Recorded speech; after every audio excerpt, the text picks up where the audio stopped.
আসসালামু আলাইকুম প্রিয় দর্শক, আপনাদেরকে শুভেচ্ছা জানাচ্ছি বাংলাভিউ সংবাদের সাথে আছি আমি চৌধুরী নাদিরা। প্রথমেই শিরোনাম। কেউ ত্রাণ চুরি করলে মোবাইল কোড বসিয়ে তাৎক্ষণিক বিচারের হুঁশিয়ারি প্রধানমন্ত্রী শেখ হাসিনার। 24 ঘন্টায় দেশে করোনা ভাইরাসে আক্রান্ত আরও 139 জন শনাক্ত, মারা গেছেন আরও 4 জন। সিলেটে লকডাউন ঘোষণা করা হলেও খোলা থাকবে সকল বাণিজ্যিক ব্যাংক, জেলা প্রশাসনের বিজ্ঞপ্তি জারি। সিলেট বিভাগের বাকি 3 জেলার পর এবার সুনামগঞ্জে পাওয়া গেছে কোভিড-19 আক্রান্ত রোগী, পুরো জেলা লকডাউন ঘোষণা। 10 টাকা কেজি করে ওএমএসের চাল কিনতে ক্রেতারা মানছেন না সামাজিক দূরত্ব, করোনা সংক্রমণের আশঙ্কা। সিলেটে করোনা মোকাবেলায় এগিয়ে এসেছে নর্থ ইস্ট মেডিকেল কলেজ হাসপাতাল ও মাউন্ট এডোরা, চিকিৎসার ব্যবস্থা হবে এই 2 হাসপাতালে। সিলেটে করোনা আক্রান্ত হয়ে কেউ মারা গেলে দাফন ও সৎকারের ব্যবস্থা করবে সিটি কর্পোরেশন, ঘোষণা মেয়র আরিফের। লকডাউনের নির্দেশ না মানায় সিলেটে 85 জনকে 2.25 লাখ টাকা জরিমানা।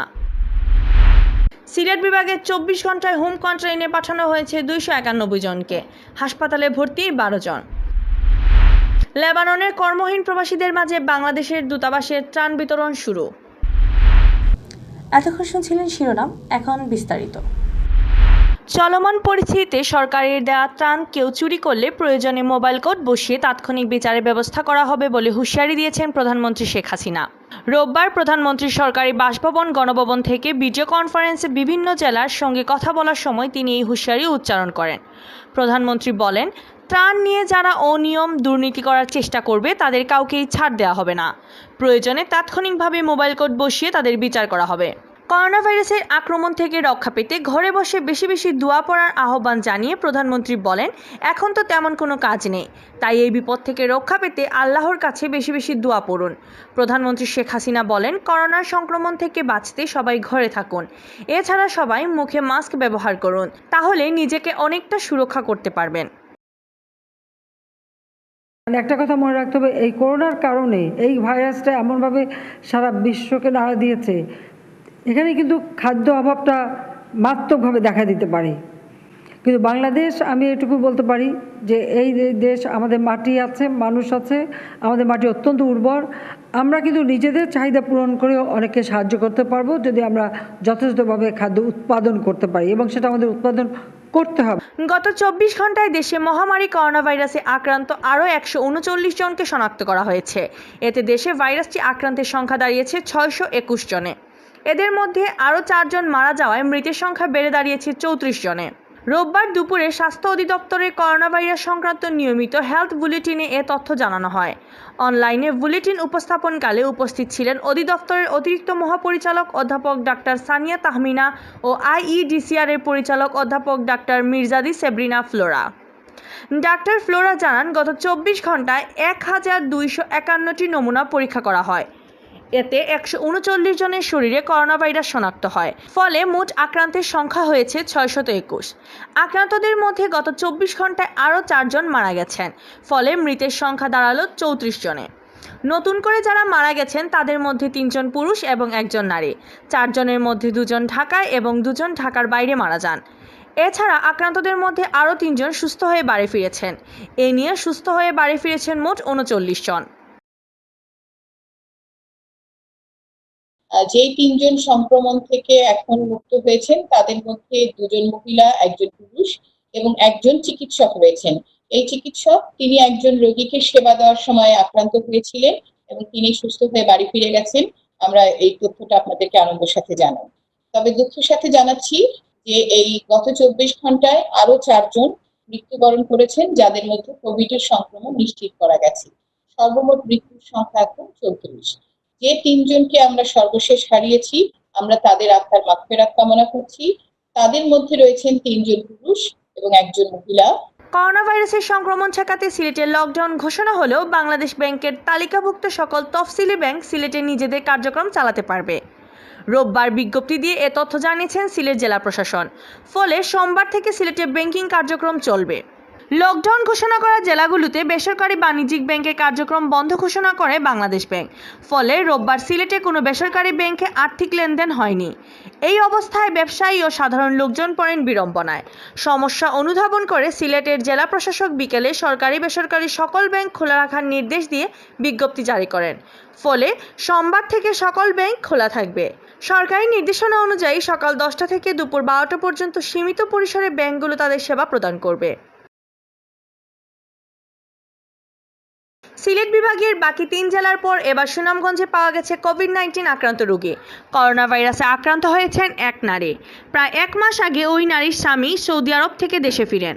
গত বৃহস্পতিবার সর্দি, জ্বর ও শ্বাসকষ্ট নিয়ে দোয়ারাবাজার উপজেলার ওই নারী হাসপাতালে ভর্তি হন।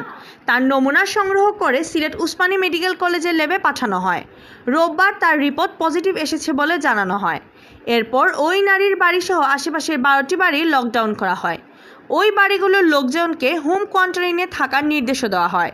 বিকেলে লকডাউন ঘোষণা করা হয় পুরো সুনামগঞ্জ জেলা।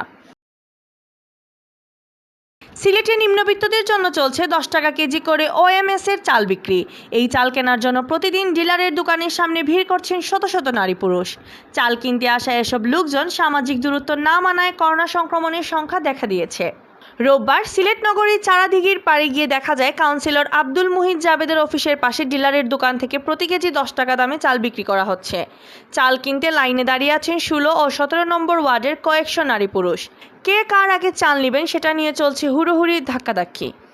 অনেকে লাইন ভেঙে সামনে গিয়ে চাল নেওয়ারও চেষ্টা করছেন। কাউন্সিলর, ডিলারের লোকজন ও পুলিশ সামাজিক দূরত্ব বজায় রেখে লাইনে দাঁড়ানোর কথা বললেও কেউ শুনছে না কারো কথা। কার আগে কে চাল নেবেন সেটা নিয়েই চলছে প্রতিযোগিতা। কাউন্সিলর আব্দুল মুহিত জাবেদ জানান, 2 ওয়ার্ডের গরিব লোকজনকে একই স্থান থেকে চাল দেওয়া হচ্ছে। ফলে ক্রেতাদের সংখ্যাও প্রচুর। কোনোভাবেই তাদেরকে সামাজিক দূরত্ব বজায় রেখে দাঁড় করানো যাচ্ছে না। এতে করোনা সংক্রমণের আশঙ্কা বাড়ছে। কাউন্সিলর জাবেদ বলেন, যদি এক স্থান থেকে 2 ওয়ার্ডের লোকজনকে চাল না দিয়ে একাধিক স্থানে চাল বিক্রির ব্যবস্থা করা যেত তাহলে ভিড় কম হতো। ক্রেতার চাপ কমলে হয়তো তাদেরকে সামাজিক দূরত্বের লাইনে দাঁড় করিয়ে চাল দেওয়া যেত।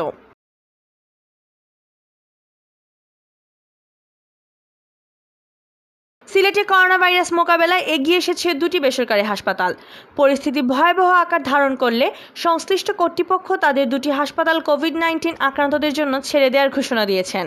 সিলেটে কোভিড-19 রোগীর সংখ্যা বাড়লে শুধুমাত্র সৈয়দ শামসুদ্দিন হাসপাতালের রোগীদের চিকিৎসা দেওয়া সম্ভব হবে না, প্রয়োজন পড়বে আরও হাসপাতালের। পরিস্থিতি এমন হলে নর্থ ইস্ট মেডিকেল কলেজ হাসপাতাল ও মাউন্ট এডোরা হাসপাতাল চিকিৎসা এগিয়ে আসার ঘোষণা দিয়েছে। করোনা ভাইরাস প্রতিরোধে বিভাগীয় কমিটির সভায় তারা নিজেদের হাসপাতাল ছেড়ে দিতে সম্মত হয়েছেন। বিভাগীয় কমিটির সভায় সংশ্লিষ্ট কর্তৃপক্ষরা জানান, প্রয়োজন হলে নর্থ ইস্ট মেডিকেল কলেজ হাসপাতাল 2টি আইসিইউ বেড সহ পুরো 9ম তলা করোনা ভাইরাস আক্রান্তদের জন্য ছেড়ে দিবে। ওই ফ্লোরে অন্তত 20টি আইসিইউ বেড বসানো সম্ভব হবে। এক্ষেত্রে সিলেটের অন্য বেসরকারি হাসপাতাল ও ক্লিনিক থেকে আইসিইউ বেড এনে ওই হাসপাতালের 9ম তলাটি পূর্ণাঙ্গ আইসিইউ ইউনিট করা হবে। এই ইউনিটে আইসিইউ বেডের সাথে থাকবে ভেন্টিলেশনের ব্যবস্থা। এছাড়া আরেক বেসরকারি হাসপাতাল মাউন্ট এডোরাও তাদের 2টি হাসপাতালের মধ্যে একটি কোভিড-19 আক্রান্তদের চিকিৎসার জন্য ছেড়ে দিতে আগ্রহ প্রকাশ করেছে। নগরীর নয়া সড়কস্থ হাসপাতালটি তারা করোনা আক্রান্ত চিকিৎসায় ছেড়ে দিতে সম্মত হয়েছেন। এই হাসপাতাল 3 ক্যাটাগরির রোগীদের চিকিৎসা দেওয়া হবে। কোভিড-19 আক্রান্তদের প্রাথমিক চিকিৎসা, আইসোলেশন ও ভেন্টিলেশনের ব্যবস্থা করা হবে এই হাসপাতালে।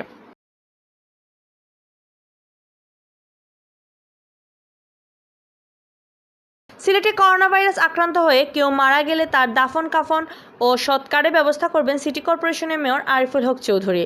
তবে আক্রমণ ঠেকাতে সবাইকে আপাতত ঘরে থাকার আহ্বান জানিয়েছেন মেয়র। মেয়র আরিফুল হক চৌধুরী জানান, সিলেটে কোভিড-19 আক্রান্ত হয়ে কোনো মুসলমান মারা গেলে তার গোসল, জানাজা ও দাফন কাফনের ব্যবস্থা করবে সিটি কর্পোরেশন। ধর্মীয় নিয়ম অনুসারে তাকে দাফন করা হবে হযরত মানিক পীর রহমতুল্লাহ আলাহির কবরস্থানে। হিন্দু সম্প্রদায়ের কেউ মারা গেলে তার সৎকার করা হবে চালিবন্দর শ্মশান ঘাটে। অন্যান্য ধর্মের কেউ মারা গেলে তাকেও নিজ নিজ ধর্ম অনুসারে সৎকারের ব্যবস্থা করা হবে। এদিকে করোনা ভাইরাসের সংক্রমণ ঠেকাতে সবাইকে ঘরে থাকার আহ্বান জানিয়ে মেয়র আরিফুল হক চৌধুরী বলেন, এখনও মানুষ করোনার ভয়াবহতা বুঝতে পারছে না। বারবার নিষেধ করার পরও অনেকে বিনা প্রয়োজনে ঘর থেকে বের হচ্ছেন। এতে করোনা সংক্রমিত হওয়ার আশঙ্কা বাড়ছে। নিজে ও পরিবারের নিরাপত্তায় সবাইকে ঘরে থাকা প্রয়োজন। করোনা ভাইরাসের প্রাদুর্ভাব ঠেকানোর লক্ষ্যে মানুষকে ঘরে রাখতে শনিবার থেকে সিলেট জেলায় লকডাউন ঘোষণা করা হয়েছে, কিন্তু সেই লকডাউনের নির্দেশ মানছেন না অনেকেই। লকডাউনের নির্দেশ না মেনে অনেকেই বের হয়েছেন যানবাহন নিয়ে, অনেকে প্রয়োজন ছাড়াই বের হয়েছেন ঘর থেকে। এই অবস্থায় প্রশাসনও হচ্ছে কঠোর। শনিবার লকডাউনের প্রথম দিন সিলেটে ভ্রাম্যমাণ আদালত পরিচালনায় নামেন 18 জন ম্যাজিস্ট্রেট। ভ্রাম্যমাণ আদালত পরিচালনা করে ম্যাজিস্ট্রেটরা 85 জনকে জরিমানা করেন। তাদের কাছ থেকে আদায় করা হয় 1,75,900 টাকা। রোববারও একই রকম অভিযান অব্যাহত থাকবে। সিলেট বিভাগে গত 24 ঘন্টায় হোম কোয়ারেন্টাইনে নেওয়া হয়েছে আরও 291 জনকে। এছাড়া করোনায় আক্রান্ত সন্দেহে সৈয়দ শামসুদ্দিন আহমদ হাসপাতালে চিকিৎসাধীন রয়েছেন আরও 12 জন। স্বাস্থ্য অধিদপ্তর সিলেটের বিভাগীয় অফিসের সহকারী পরিচালক ডাক্তার আনিসুর রহমান জানান, গত 24 ঘন্টায় হোম কোয়ারেন্টাইনে রাখাদের মধ্যে সুনামগঞ্জে 260 জন, হবিগঞ্জের 29 জন ও মৌলভীবাজারের 2 জন রয়েছেন। একই সময়ে কোয়ারেন্টাইন থেকে ছাড়পত্র দেওয়া হয়েছে সিলেটের 11 জন ও সুনামগঞ্জের 3 জনকে। এদিকে করোনা আক্রান্ত সন্দেহে সিলেটের সৈয়দ শামসুদ্দিন হাসপাতালে চিকিৎসাধীন রয়েছেন 12 জন। এর মধ্যে রোববার ভর্তি হয়েছেন আরও 1 জন। বাকিরা আগেই ভর্তি ছিলেন। হাসপাতালে চিকিৎসাধীনের মধ্যে 8 জন পুরুষ ও 4 জন নারী রয়েছেন। এদের মধ্যে 3 জনের অবস্থা কিছুটা জটিল বলে জানিয়েছেন চিকিৎসক। লেবাননে কর্মহীন প্রবাসীদের মাঝে ত্রাণ বিতরণ শুরু করেছে লেবাননের বাংলাদেশ দূতাবাস। শনিবার লেবাননের দক্ষিণাঞ্চলের বিভিন্ন এলাকার অন্তত 250 প্রবাসীর মাঝে ত্রাণ বিতরণ করা হয়।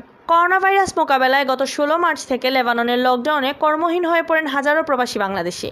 একদিকে লেবাননের অর্থনীতি ধ্বংসের কারণে ডলার সংকট এবং করোনা ভাইরাসের কারণে বন্দিদশায় কর্মহীন প্রবাসীদের মাঝে দেখা দেয় খাদ্য সংকট।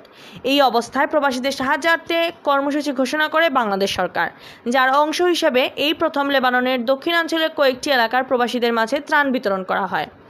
লেবাননের বিভাগীয় শহর সাইদা, সুর, নাবাইতিয়ে সহ আশেপাশের প্রায় 250 প্রবাসীর মাঝে খাদ্য বিতরণ করা হয়। বাংলাদেশ দূতাবাসের charge the affairs Abdullah Al Mamun, তৃতীয় সচিব আবদুল্লাহ আল শাফি প্রবাসীদের হাতে খাদ্য সামগ্রী তুলে দেন। এতক্ষণ শুনছিলেন বাংলাভিউ সংবাদ। এরপর প্রচারিত হবে সিলেটের আঞ্চলিক ভাষার সংবাদ। দেখার আমন্ত্রণ রইল। সাথে থাকার জন্য ধন্যবাদ।